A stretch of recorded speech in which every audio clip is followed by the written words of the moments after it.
FOPO, or fear of other people's opinions. A very common thing I hear from people all the time who are on social media or just in real life potentially is that total strangers can ruin our day. So, what is our usual response to that? It's something like, who cares what a stranger thinks? That could be a friend saying that to us or just us thinking that to ourselves. But the truth is, and for some reason, we really do care about what other people think. So here's why we do and what we can do about it. First, what does the science actually say? Well, we are wired to care about what others think of us. As the philosopher Richard Foley argues, you trust your own opinions. Your opinions are saturated with and shaped by those of others. Therefore, you trust their opinions as well, whether you want to or not. Other people's influence on your opinions about the world pales in comparison to their influence on your opinion of yourself.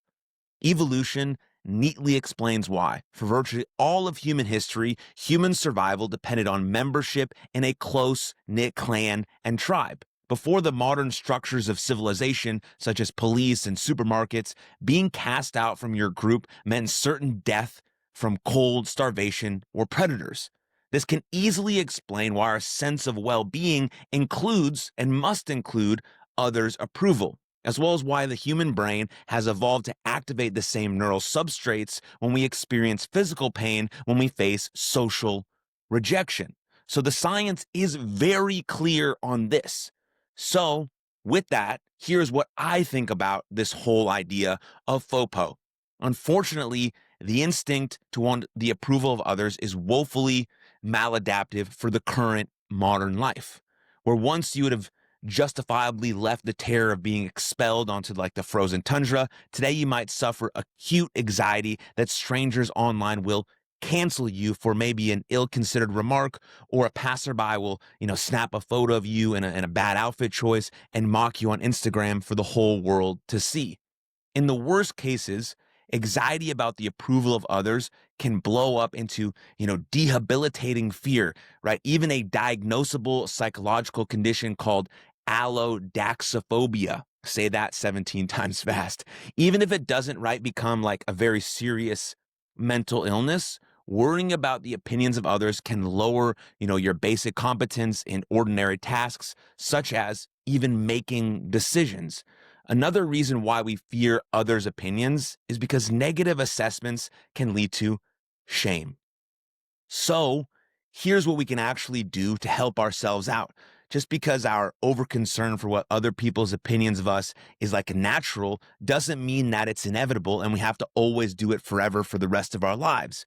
Many of us, most of us, could become better off if we learn to care a good deal less than we do currently. So I recommend taking these 3 steps. Step number 1, remind yourself often that no one cares. No one cares. Studies show over and over and over again that we constantly overestimate how much people think about us and our feelings, leading us to, undue inhibition and a worse quality of life. So number 1, remember to remind yourself that no one cares. Number 2, rebel against your shame, because a fear of shame is frequently what sort of lurks behind an excessive interest in others' opinions. We should confront our shame directly.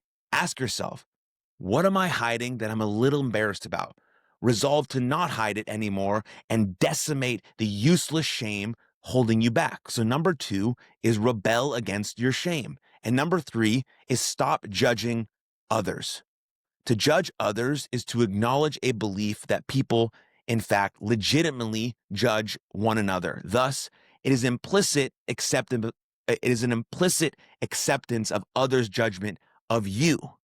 The way you free yourself from this belief is to stop judging others. And when you accidentally do so, to remind yourself that you might as well, or you might be wrong about that judgment of that person. So again, number 3 is stop judging others. So to recap, you have number 1, remind yourself that no one cares. Number 2, rebel against your shame. And 3, stop judging others. And a final little piece here, if you are stuck in the prism of shame and judgment, remember that you hold the key to your own freedom. And thank you for your time and attention.